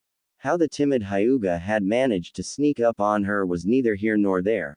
All that mattered was that she had, and now Ino's reputation was at stake. Curse her lack of impulse control. Hinata could only giggle at the display Ino had put on for her. Your nose is bleeding, she said softly, watching in amusement as the Yamanaka cursed and quickly wiped the blood away. Slow day, Ino shrugged. Yeah, you'd think I'd be used to it by now, but it's getting to me, she said. Perhaps that was the idea. As a Yamanaka, she needed to hone her fortitude as much as she could, and there was nary a better test of one's mind than customer service. Whether her father had intended for that to be a method of training was yet to be confirmed. Anyway, what brings the ever-elusive Hyuga princess to my humble little shop? Her curiosity was at an all-time high. While she had a surplus of information and gossip regarding the general populace of Konoha, her ability to keep up to date with the rest of the rookies, save for her own team, had been sorely lacking. Hinata in particular. Ever since Naruto had left with Jiraiya, everyone seemed to have gone into overdrive. Be it training, or back-to-back missions, they were all finding some way to be busy more often than not. But Hinata, she was the odd one out. Yes, she had upped her training, a fact no one was quick to miss, but she had also volunteered to work alongside Tamari as the go-betweens in the Konoha-Suna relations. It made sense for the young heiress to take an interest in some political matters, what with her potential future as a clan head, but no one had managed to hold the girl down long enough to get a clear answer out of her. Ino was committed to figuring it out. Hinata smiled. Nothing, she said pleasantly. I not long got back from Suna, so I am checking in with everyone.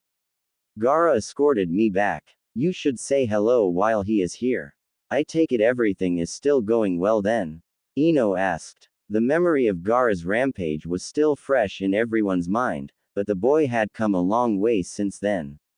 He was still creepy, no doubt about it, but he was trying his best and that was all that mattered to Ino.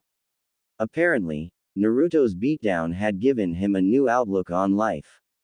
Very well, Hinata said. He has come so far already. His control over the Aikibi is almost enough to let him sleep properly now. His people are still very wary of him, but I am sure they will warm up to him soon. Ino smirked. Hinata, I meant between the villages, she said, earning a small eep from the girl. Okay, so maybe Hinata's newfound confidence and interest in Suna was the result of a much more personal reason. That was good to know. Something I should know about. Hinata shook her head furiously, a bright blush on her face. No, nothing at all. I just thought everyone should know how well Gaara is going. It's quite inspirational, she said quickly. Bless her heart, she hadn't quite been able to break the nervous stuttering when she was caught off guard like that. Looking up from the ground that she found to be so interesting for some strange reason, Hinata was met with an all-too-knowing look from Ino. Please don't say anything. Those puppy dog eyes could melt anyone's heart, Ino was sure of it. She smiled and made a zipping motion across her lips. Not a word, she assured the Hyuga. But seriously, you need to learn to hide things a little better, Hinata. An enemy could use that against you. Ino didn't want to sound too harsh, but her dad worked in the interrogation department of the village, so she had heard things.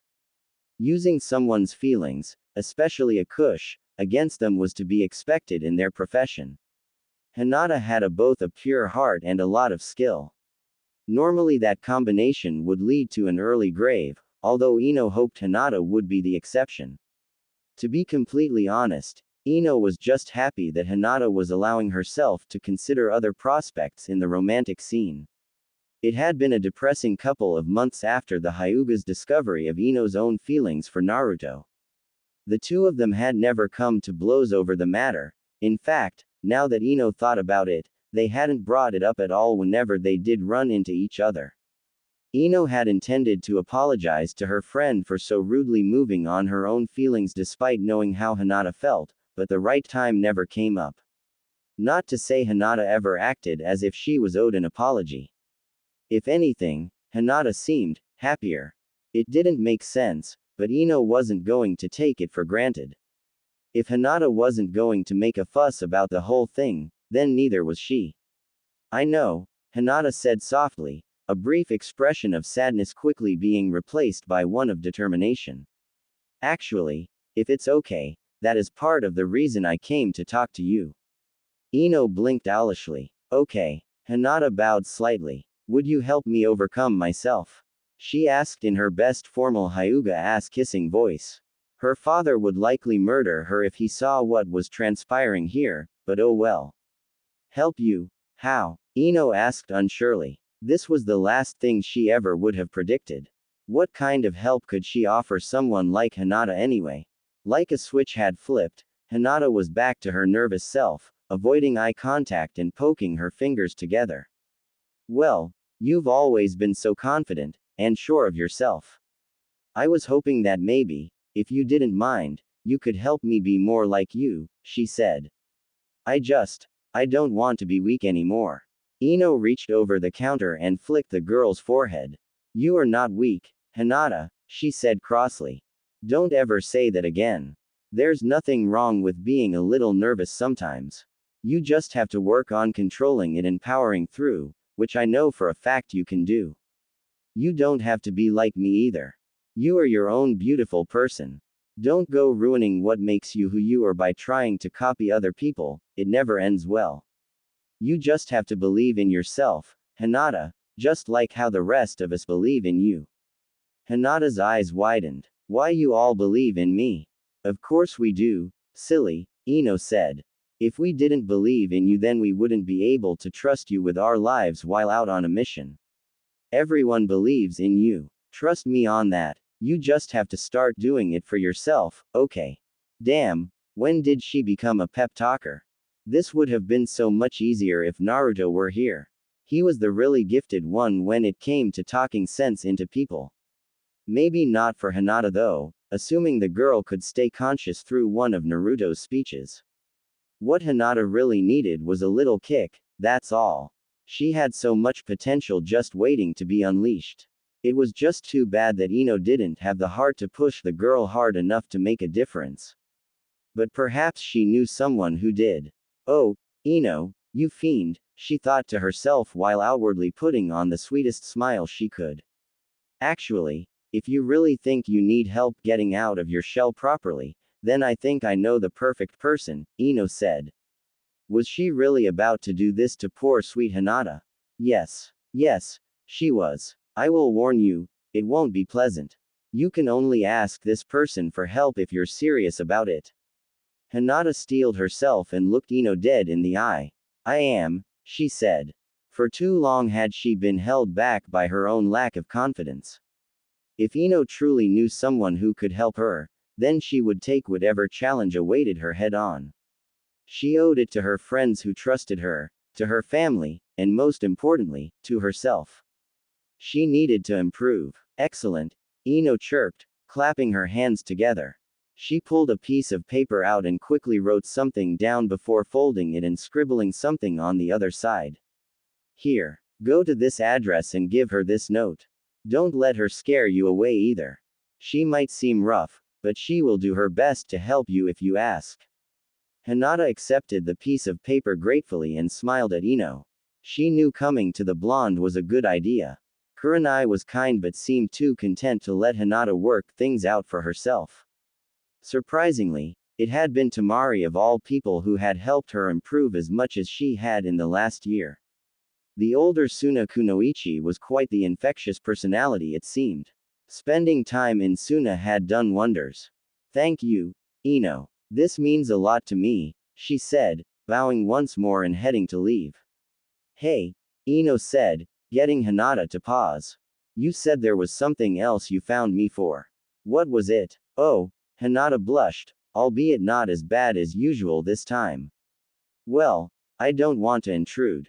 But I was wondering if you had heard from Naruto at all. It has been a year now, and I was curious of how he was going. Ino frowned. So was she, damn it. No, sorry. I haven't heard anything, she said gloomily. I know he's okay. Tsunade said as much. But he hasn't sent me any letters or anything. She shook her head and smiled. Don't worry. He promised me he would come back in one piece, so he doesn't have a choice now. You're worried about him, aren't you?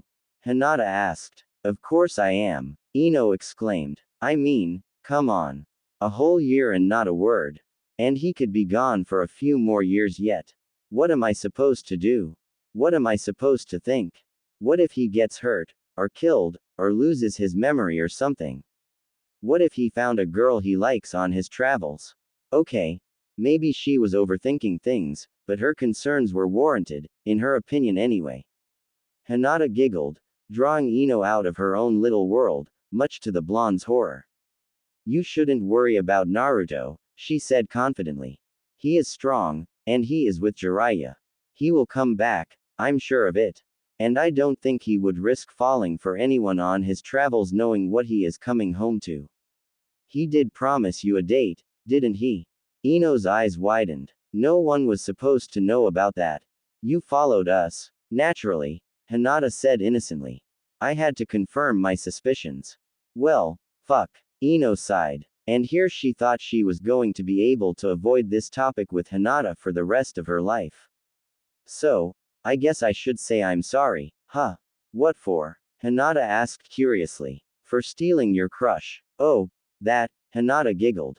Finding out that her crush on Naruto had been glaringly obvious to literally everyone, including those who barely knew her, namely Temari and Kankuro, had been a humbling experience to say the least. Don't worry about it. Ino tilted her head curiously. You aren't upset about it? Hinata shook her head and smiled. Maybe at first, I was, she said. But after thinking about it, no. You were there for him. You were his friend. You cared for him. I wasn't able to do any of those things, and that is no one's fault but my own. He cares deeply for you, and you care deeply for him. That much I can see, no dojutsu required. That night on the Hokage monument proved that. As much as part of me hoped I would have all the time in the world to work up the nerve to finally talk to Naruto, it was silly to think the world would wait for me. As Neji says now, fate is what we make of it. Are we sure Naruto didn't hit Neji too hard during the exams? Ino asked. I don't think someone should be able to beat a better outlook on life into people. It's unsettling. Don't get her wrong. Naruto was very likable and persuasive when he needed to be.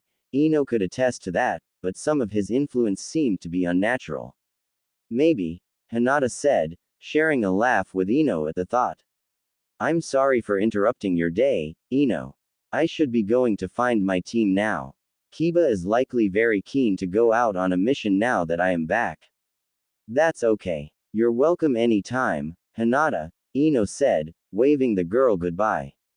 In the back of her mind, she did wonder if sending Hinata Anko's way was perhaps a tad too mean, but it was too late now. The outcome of that little meeting would be interesting.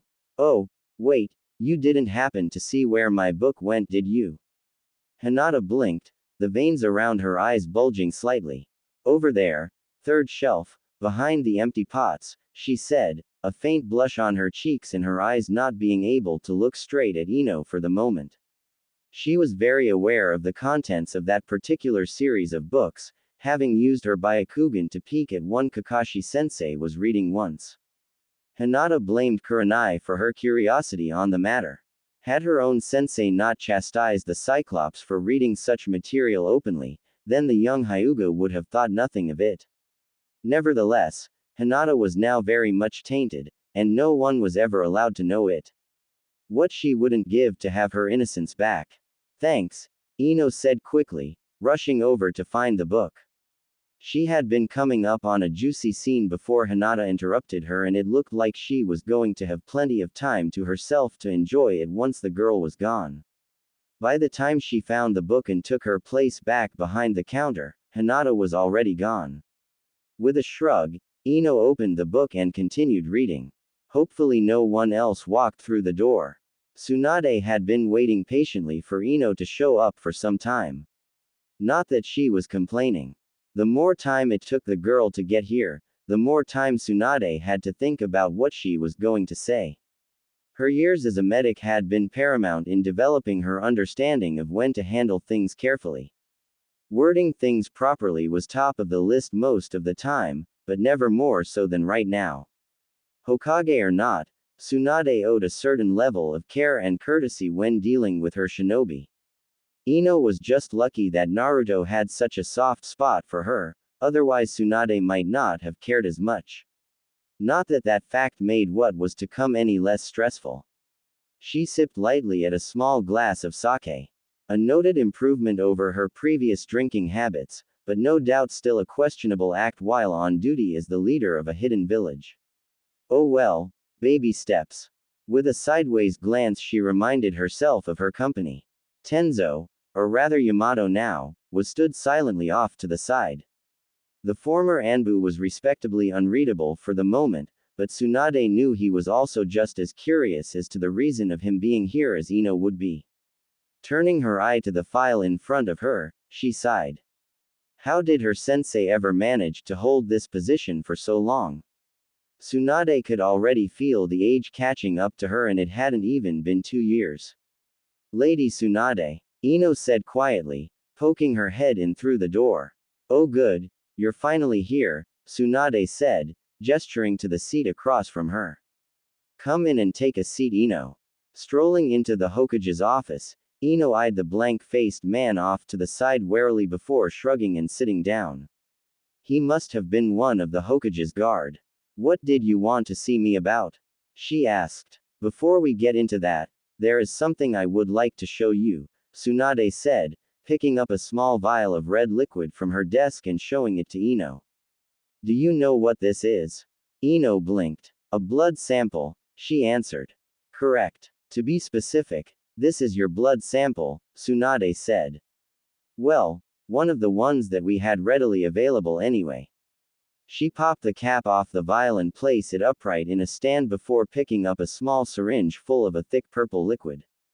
She emptied the syringe into the blood sample and put the cap back on the vial, giving it a quick shake to mix it well before setting it back down and turning her attention back to Ino. The poor girl was now thoroughly confused if the expression on her face was anything to go by.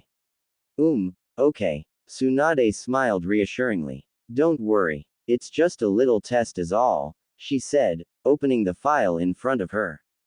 Now, I know we've been keeping up to date with your more frequent checkups, but is there anything you want to add? Any strange feelings? Changes of any kind? Ino pursed her lips in thought. Not that I'm aware of, she answered honestly. In fact, I've never felt better. Not to say that feeling the best she ever had physically didn't help Ino from feeling uneasy in this moment. She wasn't dense. Ino knew exactly what Tsunade was pertaining to. All the frequent checkups, medical examinations, hell, even psychological evaluations courtesy of her own father. All of them had been for one specific purpose. To ensure her interactions with the Kyuubi had no lasting effects. So far, it hadn't. Ino was relieved to know as much. But even she knew that what little of the Biju's chakra that had lingered in her system after the incident had failed to dissipate the way Tsunade had hoped. What that meant was up for some debate, but if this out-of-the-blue summons meant anything, then Ino could only assume that Tsunade had come to some conclusion on the matter. Tsunade hummed thoughtfully. Yes, I figured as much, she said, picking up the vial just in time as the blood inside began to glow a dull orange color. Watch. The two of them observed the vial closely, the orange glow holding steady as the blood, blackened and sickly looking from the added purple liquid, began to slowly clear until soon only a clean red liquid was left. Tsunade put the vial down with a smirk, receiving only a perplexed look from the Yamanaka. Even Yamato watched on with some near discernible intrigue. And that was? Ino asked. That, Tsunade gestured to the empty syringe that had previously housed the strange purple liquid, was a sample of a poison we have from the snake summons, courtesy of Anko. Let's just say that as far as poisons go, that was one of the more lethal we have on record. Even I would be hard-pressed to fight it back. But your blood, or rather your chakra, just purged it out like it was a common cold. Ino felt herself sit up a bit straighter. This wasn't going to be good. So that means. Tsunade nodded. The Kyuubi's chakra isn't going anywhere, I'm afraid. Your body has adapted to it, and now it is there to stay, albeit with some benefits on your end, she said. Ino silently mouthed an, oh, as her eyes widened slightly. That had always been a possibility, Tsunade had said as much, but the chances had been so insignificant that no one cared to prepare for it. The only known records of someone being able to contain a stable amount of Biju chakra without being an actual Jinchuriki were so rare that it bordered on being a myth altogether. And yet, here she was. Ino had to wonder if this was just a matter of bad luck on her part, or a twisted sense of humor on the Kyuubi's part. She still remembered that night, when the Kyuubi had chosen to help her, to save Naruto, and by extension itself. At the time it had seemed too good to be true, and perhaps now was the time to find out just what such a benevolent act was going to cost. Ino could only imagine the stupid grin the fox would be wearing if it could see her now. God, she was stupid. There was no way her little stunt didn't come with strings attached. You understand what this means, don't you? Tsunade asked seriously, receiving an unsure look. For the time being, you are to be restricted to the confines of Konoha. You may return to your duties and team once an accurate assessment of your condition has been made and we are certain you pose no potential risk to yourself or others. I'm sorry, Ino. Ino didn't even try to argue with Tsunade, merely hanging her head at the words. I understand, she said. To be completely fair to Tsunade, this whole interaction could have been done in a far less friendly manner, so Ino was at least comforted with the knowledge that the older woman was being as kind and accommodating as possible. So, what now? That didn't mean she had to just sit on her butt and wait. The faster she could prove she wasn't a risk, the sooner she could get back to normal shinobi life. The process couldn't take that long, could it? Tsunade gestured to the man silently sitting to the side. Yamato here will be conducting your physical assessment regarding the Kyuubi's chakra, she said. He has the Mokudan bloodline which has proven to be uniquely effective at neutralizing the chakra of the Biju. Should what your body contains show any signs of instability, then he is the best bet at ensuring you don't lose control or get hurt. Obviously, I will be overlooking all of your medical assessments and general health. As soon as both of us are confident that your condition isn't going to cause any ill effects, then you will be free to continue life as normal. It's that bad? Ino asked softly. She knew the Kyuubi was dangerous, but Naruto had the whole damn fox sealed away inside him, and he was still free to be a shinobi. Sure, he had only ever lost his cool a couple of times, and he had the willpower to boot the Biju back into the seal, if need be, but was he not also a risk? Ino was feeling extremely singled out to say the least. She only had a small amount of its chakra in her, didn't she? She couldn't even feel it. No, Tsunade said, shaking her head. From a medical perspective, the amount of Biju chakra in your system is negligible. The fact that it hasn't dissipated in the slightest is what draws concern. Without a source, the chakra should have burned itself out over time. The only thing I could think of that would negate that would be if the chakra was sealed inside of you, but since that didn't happen, we aren't entirely sure of what to expect. I don't pretend to understand how your clan's jutsu works, but somewhere along the line with the stunt you pulled to save Naruto, you have taken a piece of the Kyuubi into yourself. Without a seal to keep it contained, and with no Biju to control it, we need to be prepared for anything. While everyone had complete faith in the sealing prowess of the fourth Hokage, the Biju were still literal living beings of pure chakra, and the Kyuubi was the strongest of them all by a large margin. The chances of it finding a way to circumvent the seal that imprisoned it wasn't out of the realm of possibilities. Ino's condition might be an accident, but it could also be the work of an ancient and cunning beast. Neither option was entirely to Tsunade's liking. Ino slumped in her chair. Her dad was going to lose his shit once he learned of this, assuming he didn't already know. Can we get it out? She asked. Unlikely, Yamato said, finally speaking for the first time. Even if we could, it would be a painful, if not life-threatening process. All we can do is test you and ensure that the presence of it is truly of no concern. After that, you can forget it exists. Consider it nothing more than a simple boost to your health and chakra. Ino nodded in understand. That would be the best case scenario, but something else was bugging her. Who knows? She asked. Tsunade hummed thoughtfully. Outside of those present, very few, she said. Your sensei, obviously. Anko was the one to bring up your surprise resistance to poison, so she knows. We have yet to inform your father, but I'm sure you understand that he has to know. For now, those are the only people I deem need to know, and they all know better than to go spreading such information. Naruto. Tsunade's eyes widened a little at that. She knew the girl had her sights set on Naruto. Hell, the whole village knew at this point. Tsunade thought it was cute, but newfound circumstances made her curious about some things. What exactly would the children of an Uzumaki Jinchuriki and a pseudo Jinchuriki be like? Would Konoha even survive such a thing? No, she answered. I wasn't planning on telling Naruto. You know what the brat is like. He would blame himself for this. Ino gave the Hokage a smile that didn't reach her eyes.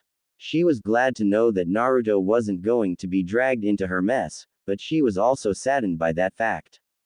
That made two secrets she had to keep from him, even as she knew he never kept any from her. What kind of friend did that make her? Would Naruto even be able to forgive her once, if the truth came out? A part of her was beginning to understand that the weight of responsibility as a shinobi was perhaps not as bearable as it had been made out. Can I go? Ino asked gently, looking to Tsunade for permission to leave.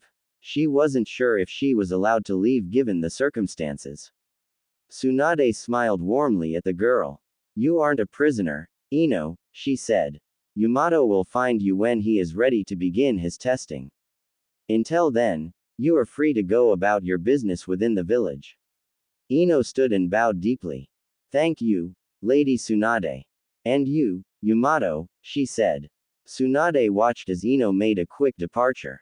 She was no doubt going to run off and find somewhere quiet to stress out over everything. Do you think that was too much? I knew I should have had Inoichi here for this. Yamato merely shrugged. She is a shinobi, she can handle it. I think she took the news rather well, all things considered, he said. And your thoughts? Now that you've been close enough to her. The man took on a thoughtful expression. She is clearly not being influenced by the chakra, but we aren't out of the woods yet. Oh yes, Mokuden pun for the win. The chakra is acting on its own to protect its host. So far, cleansing poison is nothing too worrisome, but I will have to find out just how far the will of the Kyuubi is ingrained into the chakra within her. With your permission, of course. Tsunade waved him off. You're free to do as you like so long as she doesn't die or get so injured that I can't fix her. If either of those happen, then you'll be the one explaining it to Inoichi. Yamato gulped audibly at that. Mokuden or not, even he knew better than to mess with the Yamanaka clan head. The man could do things to a human mind that would leave most S-rank shinobi trembling. Yamato didn't need to live the rest of his life thinking he was a 7-year-old girl named Sumaki with a deep love for all things pink. No, Ino would be getting the utmost of care, that he would make sure of. Are we sure it is wise to keep Lord Jiraiya out of the loop on this? He asked. If the Kyuubi truly was trying to reform itself from inside of the young Yamanaka, then it only made sense to get the Toad Sanin back to Konoha as a precaution. No one else could possibly have the sealing knowledge to halt such a process. Probably not, Tsunade admitted. But we don't have a choice. Naruto needs to complete his training, and Jiraiya needs to stay on the move for the moment. Bringing them back now would only make things worse, especially if Naruto found out about Ino. That, and it could very well have been the distance between the two genin that was keeping Ino safe. Bringing the Kyuubi back to Konoha simply wasn't worth the risk. Yamato nodded and the two fell into an odd sort of silence, with Tsunade enjoying the man's calm demeanor that opposed the often uptight nature of most Anbu. Yamato himself was simply content with sitting around in the Hokage's office. He was both hard at work guarding the Hokage, and yet hardly working. This was the perfect role for someone of his rank. Wanna make a bet? Yamato paused, internally wondering if taking advantage of his superior, a woman known to have the worst luck at gambling in the world, was morally acceptable for a man such as himself. I'm listening. It was. 1 month later. Ino carefully placed a plate of dango next to her as she sat atop the wall that surrounded Konoha. With her legs hanging precariously off the edge, and the gentle evening breeze blowing through her hair, she could feel all her worries and stress of the day melt away with the setting sun. It was embarrassing to admit that she came here more often than she should, to watch the sun set and stare longingly at the horizon, hoping that she would spot Naruto and Jiraiya returning from their trip earlier than expected. A silly thing maybe, but she enjoyed it nonetheless. The last month had been interesting. Ino would have described it with much more colorful language if she weren't worried that such descriptions would earn her the undivided attention of Yamato. Speaking of the strange ex-Anbu, he had finally given her the all-clear regarding the Kyuubi's chakra. It might have taken him a month of pushing Ino to her absolute limits, and Ino might have developed an acute dislike for wooden furniture, but the results spoke for themselves. Call Yamato what you will, the man was nothing if not thorough. Of course, being given the all-clear didn't mean everything was back to normal. No, it just meant that she was free to return to her shinobi duties with her team. Turns out that despite having no source, and no seal associated with it, the chakra that now resided in her was there to stay whether she liked it or not.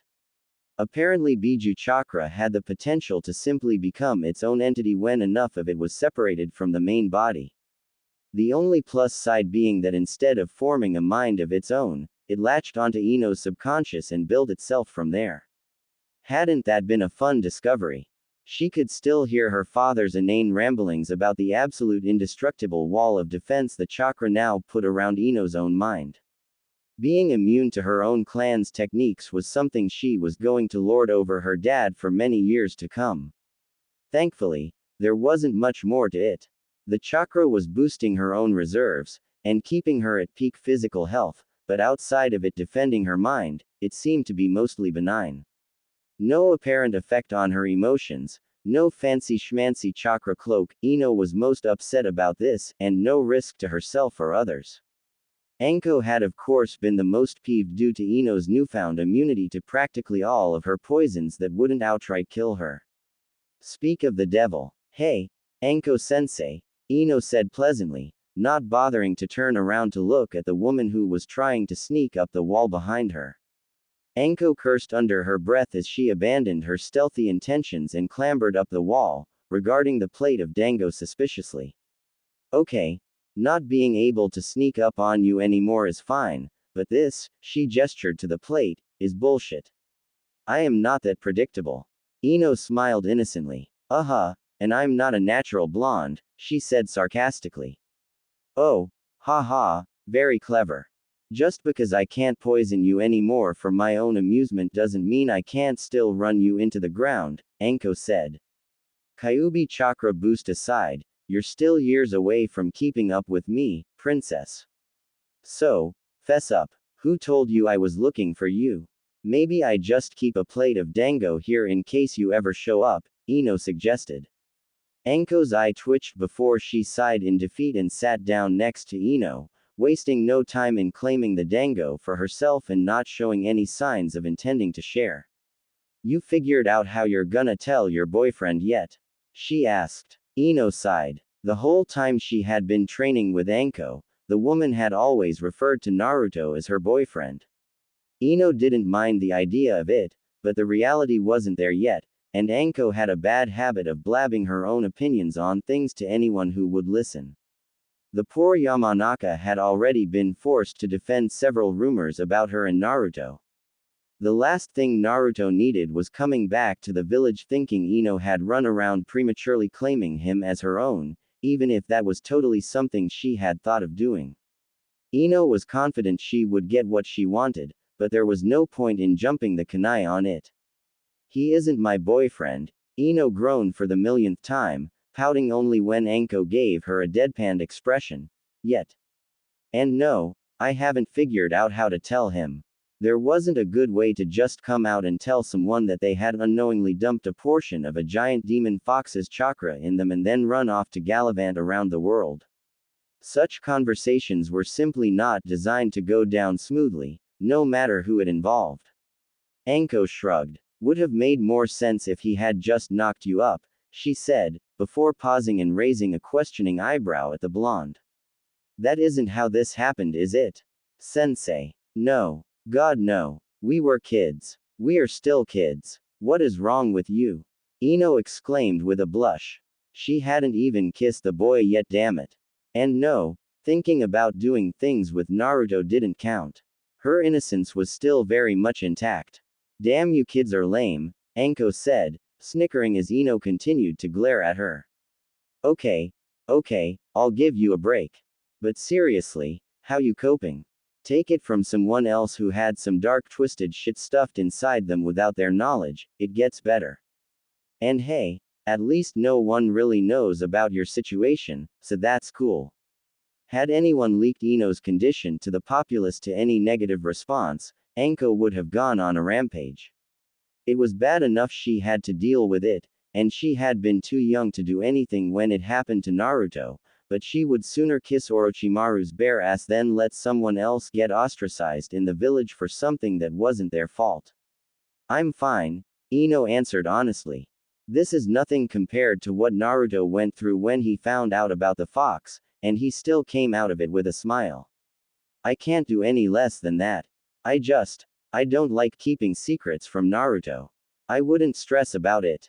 It's not like you can just go over to his place and tell him. He's a big boy, he'll understand that you had to wait to tell him when he got back, Anko said. Unless you plan to keep it from him forever. Not a bad idea and completely up to you if that's the route you want to go. No, I'm going to tell him about the Kyuubi chakra.